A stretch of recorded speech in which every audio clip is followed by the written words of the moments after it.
Diabetes असणाऱ्या लोकांसाठी गाजरचा हलवा तो पण साखरचा वापर न करता कसा बनवायचा चला मग पाहूया।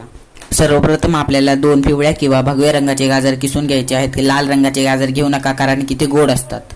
गॅस ऑन करा, त्यावरती भांडे ठेवा, त्या आतमध्ये 2 चमचे साजूक तूप घाला।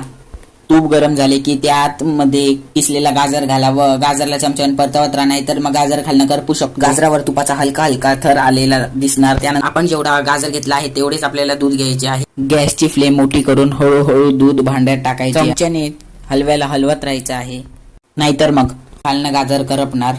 4 पिस्ता थोडा गोड बनण्यासाठी 4 मनुका खलबत्त्यामधून कुटून किंवा चेचून घ्या। गाजरला चमच्याने ढवळत राहायचंय, नाहीतर मग नजरटी दुर्घटना घटी या म्हणीप्रमाणे तुमचा गाजरचा हलवा करपू शकतो। आता कुटलेले पिस्ता व मनुका गाजरच्या हलव्यात टाकून पुन्हा गाजरला ढवळत राहायचं आहे। हवं असल्यास चवीनुसार मीठ घाला, नाहीतर मिठाची सुद्धा गरज नाही।